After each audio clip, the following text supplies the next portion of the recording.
Imagine this moment from above your own life, as if you were watching two souls moving through a pattern that has repeated itself many times before. One pulls closer, needing warmth, clarity, reassurance. The other pulls away, needing space, control, a sense of safety from being emotionally overwhelmed. When you finally choose no contact, it looks like a clean break on the surface. But inside the avoidant, it does not feel clean at all. It awakens a storm of hope, fear, fantasy, and denial they rarely admit, even to themselves. On one level, the avoidant tells themselves a simple story. You are too demanding, too sensitive, too intense. They repeat this narrative like a shield to protect their own fragile core. When you go no contact, part of them actually feels relieved. The pressure is gone. No unanswered messages, no emotional demands, no mirror reflecting their inconsistency. In that first wave of silence, they feel a twisted kind of victory, as if distance has confirmed that they were right to keep their guard high. But this is only the surface layer of their mind. Behind that surface lives something much more complicated. Your silence does not disappear inside them. It becomes a question they cannot fully answer. They wonder if you are still thinking about them. They imagine you checking their profile, replaying old conversations, quietly hurting, but still attached. They hope your silence is not genuine freedom, but a painful pause, a temporary absence where they still remain the center of your inner world. They are terrified of being engulfed, but equally terrified of becoming irrelevant. So when you go no contact, the avoidant secretly hopes you are still there energetically, still orbiting them. They want the benefits of your devotion without the cost of emotional intimacy. In their inner fantasy, you are in another room of the same house, not in a different life. They can't see you, but they assume you're still near, waiting. And in that fantasy, they get what they have always tried to create: distance without loss, attachment without accountability, connection without true exposure of their deeper self. They also hope that time will do for them what courage has never done. They hope that in their absence, your pain will soften, but your loyalty will remain. They imagine you becoming calmer, more self-controlled, more afraid of conflict, more careful not to pressure them. They hope your no contact will transform you, not them. In this inner script, you come back one day with fewer needs, fewer questions, and fewer boundaries, while they remain emotionally unchanged, but mysteriously safer in your eyes. It is a fantasy where healing happens, but only on your side of the bond. Yet beneath that fantasy is a deeper, unspoken hope that they were not truly abandoned. Avoidant people fear closeness, but they fear being discarded even more. When you go silent, it triggers a very old wound inside them, often formed long before you ever met. The child in them remembers emotional inconsistency, sudden withdrawal of love, or a sense that being vulnerable was dangerous. To protect that inner child, they learned to detach first, to leave emotionally before anyone could leave them. But when you finally withdraw fully, the old defense meets its own mirror. At first, they may interpret your silence as a game, another strategy to pull them in. Part of them actually hopes that is all it is. Because if it is a game, they still hold power. They can choose whether to respond, whether to reward you with contact, whether to pretend they don't care. But if your silence is not a strategy, if it is the expression of real self-respect and emotional closure, then something inside them starts to tremble. Suddenly, the old pattern does not work. The person who always returned is not returning. The script they know by heart is being rewritten without their consent. In that confrontation, another hope rises, though they rarely admit it, and it lives in a very quiet part of their psyche.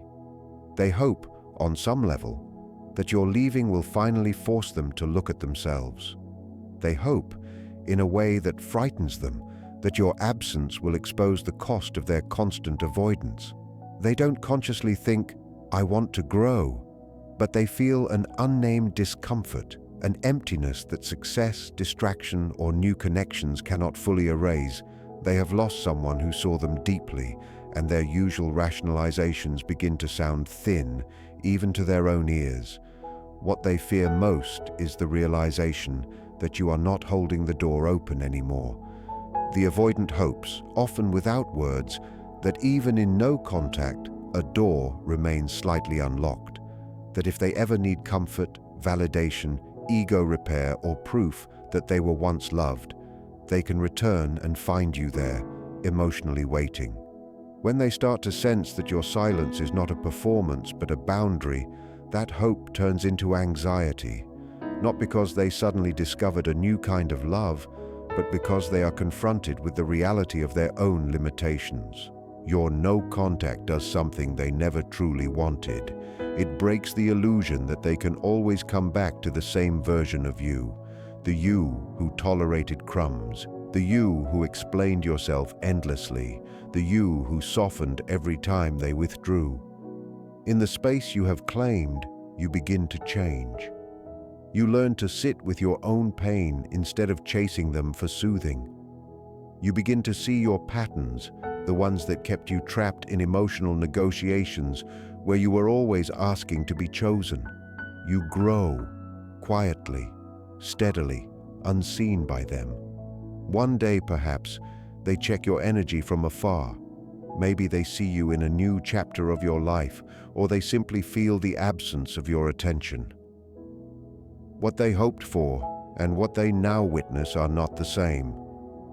They hoped you would always be there, even from a distance. They hoped your love would remain a permanent resource they could tap into when they felt lonely, insecure, or curious. Instead, they encounter a different reality. You have stepped into a version of yourself that no longer needs their validation to feel whole. There is a strange justice in this. The very distance they once used to protect themselves becomes the distance that protects you now. Your silence no longer centers them. It centers you. It becomes the space where your nervous system calms, where your self-worth rebuilds, where your vision clears. You start to understand that their avoidance was never a verdict on your worth, but a reflection of their own internal fractures. And the moment you see that clearly, the spell breaks. So what does an avoidant really hope when you go no contact? They hope they can keep their armor and keep you too. They hope you will heal what they broke without asking them to grow. They hope time will erase your anger, but not your love. Yet the deeper pattern of life moves in another direction. Distance becomes a teacher. It reveals where you were abandoning yourself in the name of staying connected. It shows you the cost of loving someone who is more afraid of their own heart than of losing yours. And slowly, perhaps without a dramatic moment, you realize something powerful. You do not need them to understand the depth of what they lost for it to be real. You do not need them to regret it in order for your healing to be valid.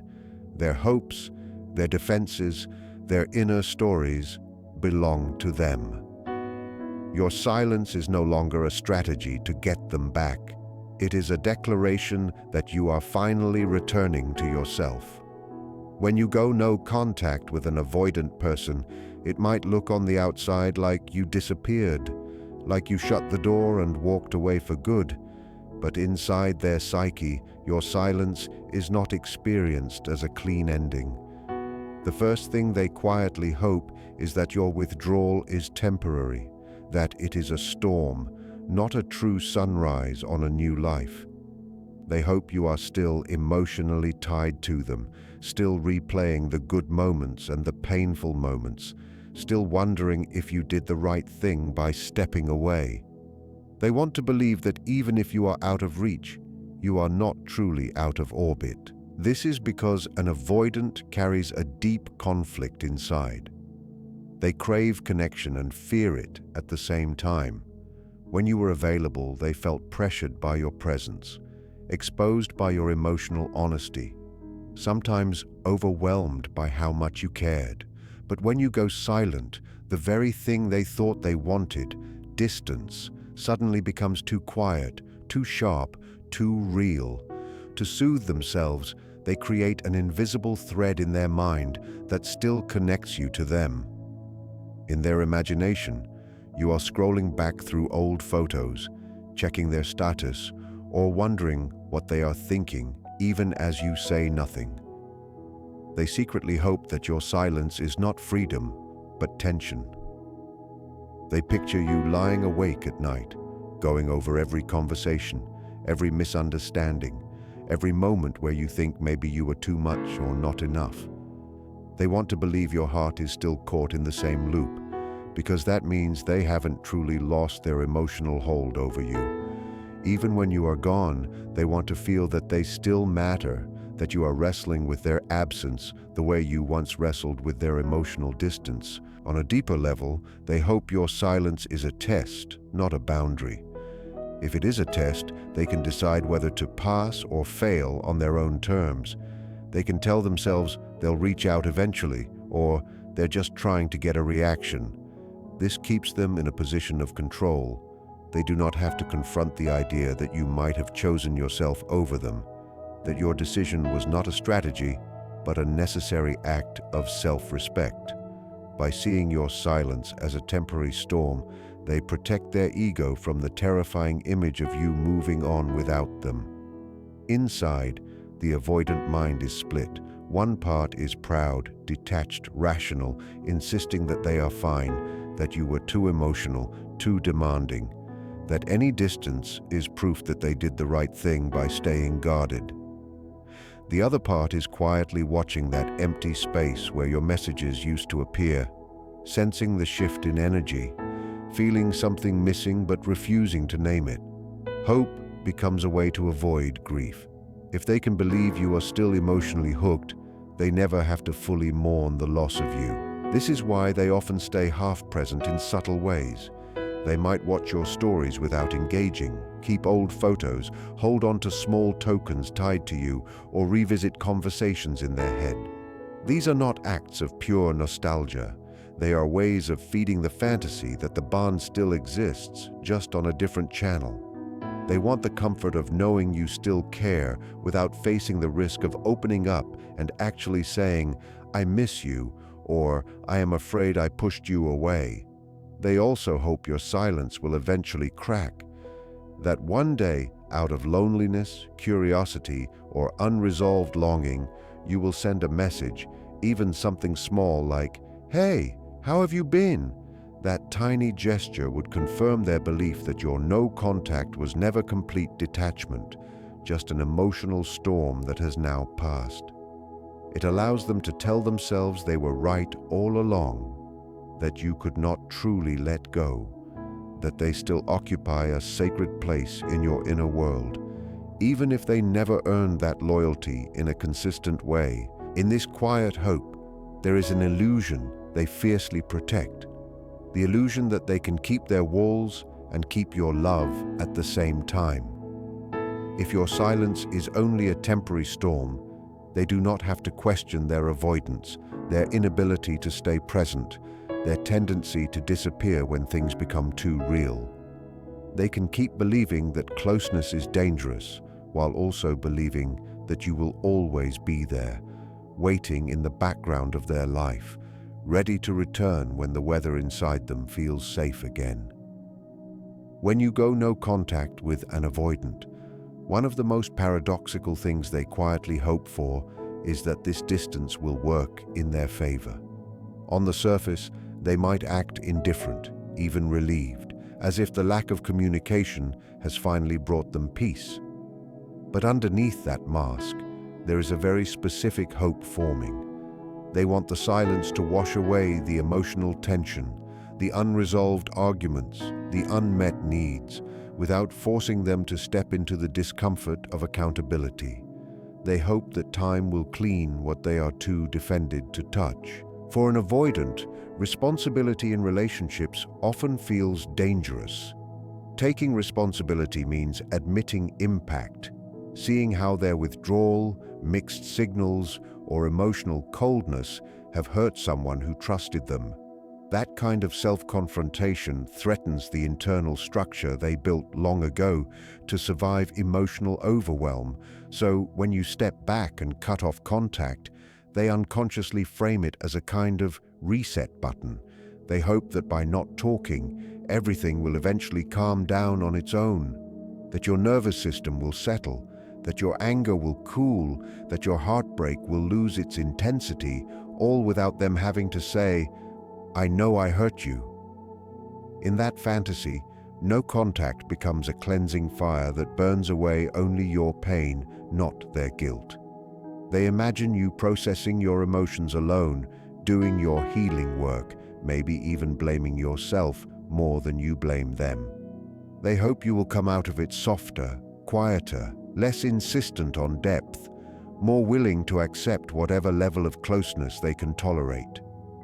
They want the benefits of your inner work without having to do any inner work themselves. Silence becomes their substitute for growth. They also use the distance as a shield. As long as there is no direct interaction, they can avoid the mirror of your eyes, the sound of your disappointment, the clarity of your words. They don't have to answer questions like, "Why did you pull away?" or "Why couldn't you be honest?" They don't have to sit in the discomfort of your tears or your anger. They can tell themselves a safer story. You were too emotional, you wanted too much, you couldn't accept their need for space. In that story, they are not avoiding responsibility, they are simply protecting themselves from drama. At the same time, they quietly hope they have not fully lost you. This is the secret contract they keep trying to sign without your consent. Distance will spare them from accountability, but attachment will keep feeding their sense of importance. They want you gone enough that they don't have to face conflict, but not gone so far that you are truly unreachable. In their mind, you exist in a kind of emotional waiting room, processing everything, calming down, growing, and eventually becoming more accommodating while they stay in the next room, untouched by your storms. This is why they often resist final clarity.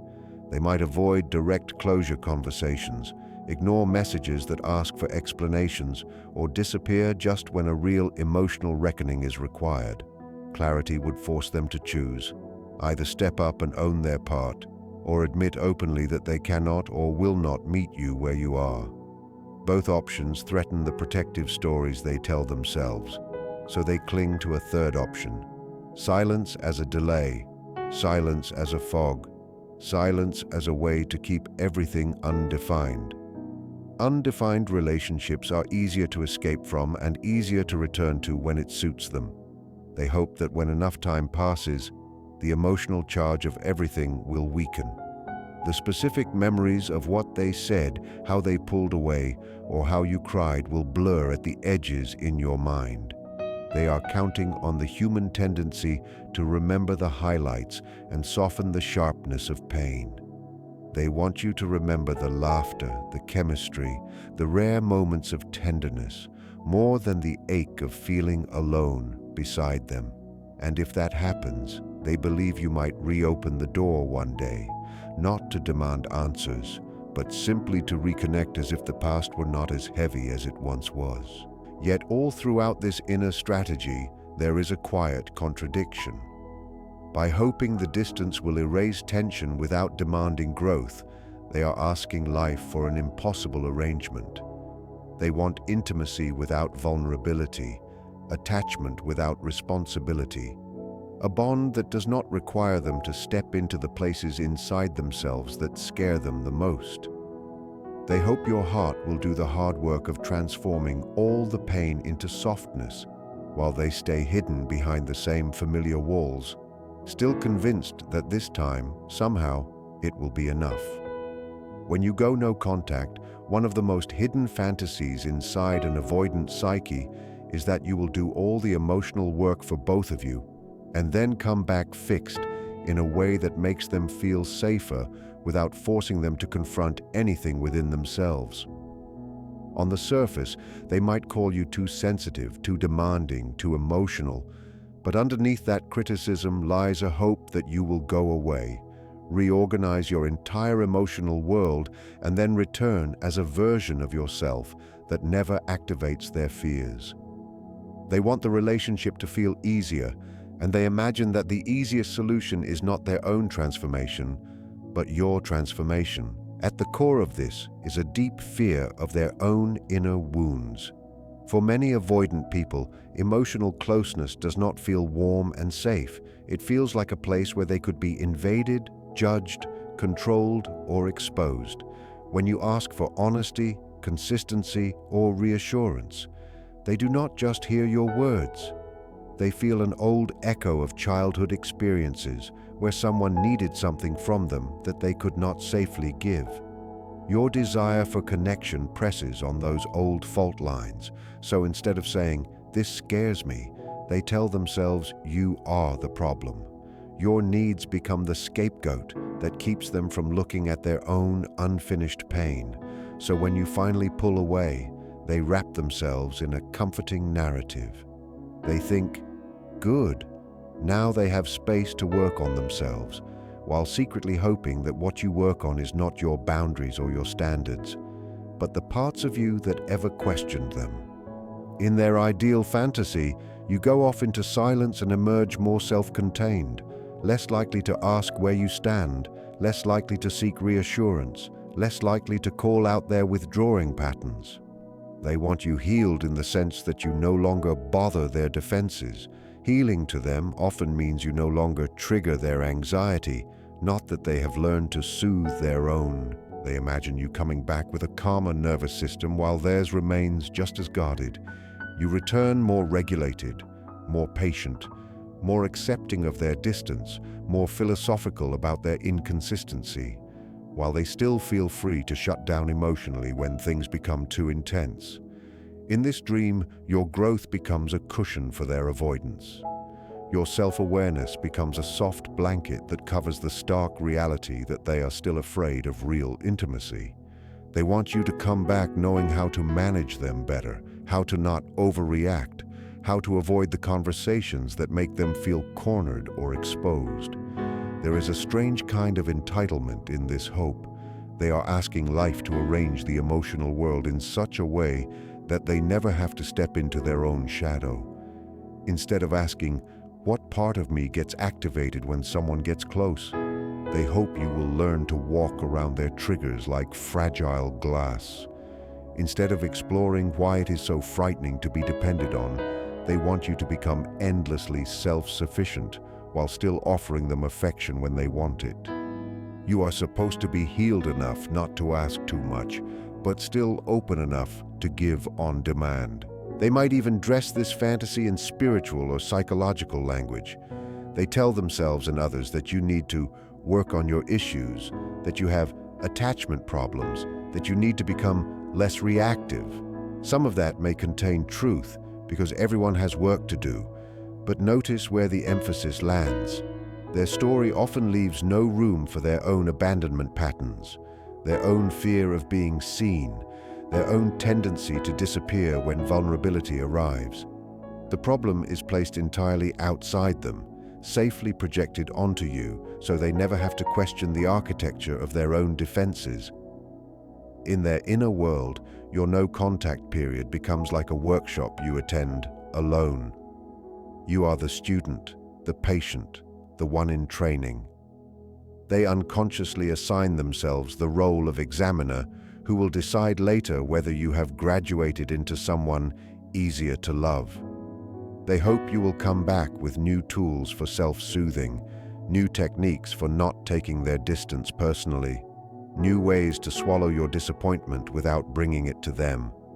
If you can become that person they believe, then relationships will finally feel safe, not because they have matured, but because you have learned to press yourself flatter around their walls. The tragedy is that this fantasy blocks the very thing they need most.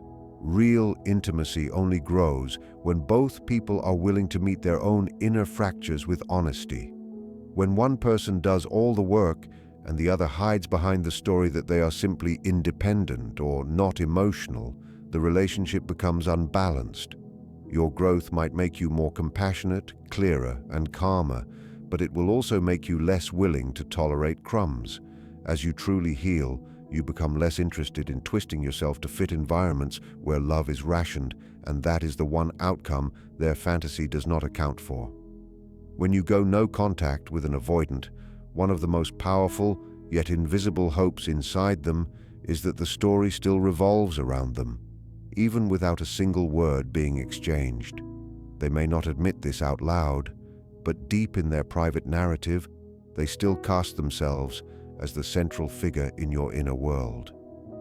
Your silence, in their mind, is not a sign that you have stepped into a new chapter, but a new scene in the same old script where they remain the main character. They picture you thinking about them, wondering what they're doing, replaying conversations, decoding their last message or their last withdrawal. Even your pain is mentally organized around their importance. They imagine that when you wake up, there is a moment where your chest tightens as their memory crosses your mind. They imagine your friends asking about them, your heart defending them, your thoughts circling around what they meant, why they acted the way they did. In that inner fantasy, they are still at the center of your emotional gravity, even if they are physically absent. This hope is not just about ego, though ego is there. It is also about control. If your silence is still about them, they feel they have not truly lost power. They might tell themselves you are doing no contact to teach them a lesson, to make them chase, or to punish them. That interpretation keeps them in a position of significance. You are not simply moving on, you are orbiting them from a distance. As long as they can believe this, your absence does not threaten their identity. It reinforces it.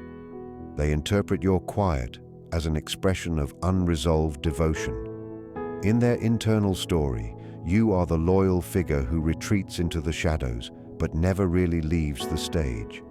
They might imagine that you are following spiritual advice, attachment advice, or healing advice that tells you to pull back. But underneath all that, they are certain you are still emotionally theirs. This allows them to feel chosen without choosing you back with the same strength. It lets them enjoy the fantasy of being deeply loved without facing the vulnerability of truly reciprocating. They also rewrite your boundaries as reactions. Instead of seeing your no contact as a declaration of self-respect, they recast it as an emotional move in response to their behavior. They're only doing this because of what I did quickly becomes, they are still responding to me, which means I matter. Even your attempts to detach get folded into their personal mythology. Every shift in your behavior becomes more evidence that they remain central in your story, that they still have an invisible influence over your feelings and choices. Inside, there is often a fear that they are more replaceable than they want to believe. To protect themselves from this fear, they overestimate their psychological imprint on you. They tell themselves that no one will ever understand you the way they did, that your bond was uniquely intense, that your connection was spiritual, fated, rare. Some of that may have been true, but notice how they use it.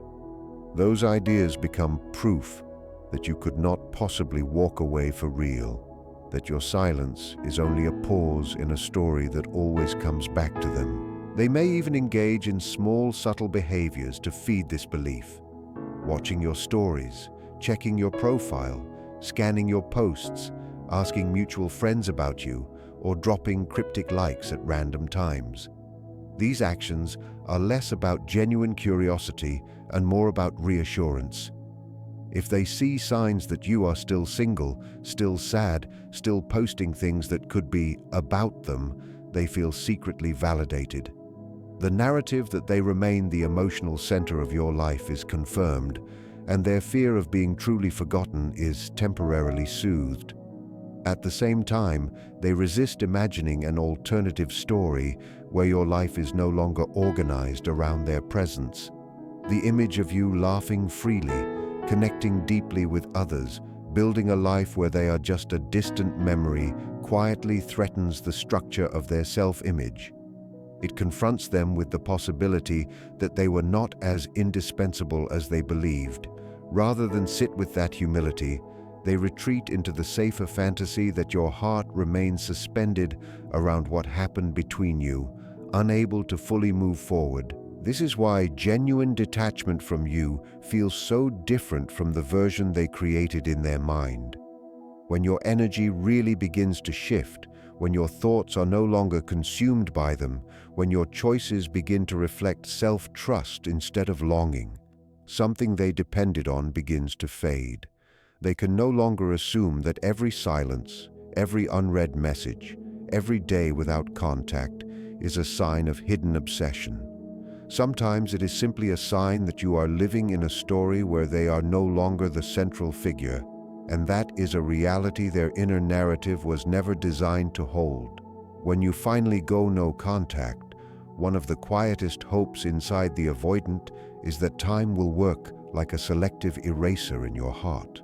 They are hoping that the sharp edges of your pain will soften, that the specific memories of being ignored, dismissed, or emotionally starved will blur, but that your attachment to them will remain intact underneath it all. They want the sting to fade while the bond stays loyal, as if your nervous system will eventually remember the warmth and forget the cold. They are counting on something very human in you. They know you are capable of deep empathy, of seeing the good in people, of rewriting stories in a kinder light once enough distance has passed. They may not say this out loud, but they rely on your forgiving nature. They imagine that with enough nights, enough distractions, enough new responsibilities, the intensity of your hurt will lessen. They believe that memories will rearrange themselves, that the arguments will lose detail, that the endless waiting and confusion will no longer feel as raw as it does now. In their private fantasy, you will look back and think, "It wasn't that bad," or "We were both just struggling." They hope you will reinterpret what happened in a way that reduces the weight of their behavior, not because they want you genuinely free from pain in an honest way, but because a softened narrative makes it easier for them to return without being confronted with the full impact of their avoidance.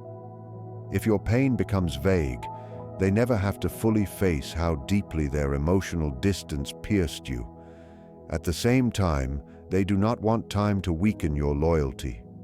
They want your heart to remain quietly reserved for them, even as the hurt fades. They imagine you dating others but not fully attaching, measuring new people against the emotional intensity you once felt for them. They hope that part of you stays emotionally unavailable because a part of you is still holding space for the possibility that they might one day reappear, more open, more ready, more present. They count on being the hidden standard that others fail to reach. This is why they often do not seek full closure. They avoid clear endings, avoid saying it is truly over, avoid taking final responsibility. An unclear ending leaves more room for this hope. If nothing was definitively said, then the door is not fully closed, and they can fantasize about a future where the two of you just naturally reconnect after everything has cooled down. They want time to dissolve the tension, but not the invisible thread that connects you to them in your imagination. They also trust in the way nostalgia works. Nostalgia tends to highlight the warmth while fading the shadows. They hope that one day you will remember the late-night talks, the chemistry, the laughter, the tenderness, more vividly than you remember the silence, the anxiety, the feeling of emotionally chasing someone who kept stepping back just out of reach. If your mind starts to romanticize what you shared, it becomes easier for them to step back into your life without having to walk through the fire of true accountability. Underneath this, there is a deep fear they rarely admit even to themselves. They fear being replaced in your heart by someone who can do what they could not, stay. They fear waking up one day and sensing that your energy has moved, that your softness, your devotion, your emotional generosity are now invested elsewhere. To protect themselves from this fear, they cling to the belief that your loyalty is almost permanent, that you are the kind of person who loves deeply and does not easily let go no matter how much time has passed. There is a quiet contradiction at the center of this hope. They want time to change the way you feel without changing who you are to them. They want your nervous system to stop ringing alarm bells when you think of them, while your heart still lights up at the thought of their name. They want your boundaries softened by distance, your standards loosened by longing, your memory edited in their favor. It is a request silently made to life itself that your healing should make you safer for them without making you stronger for yourself.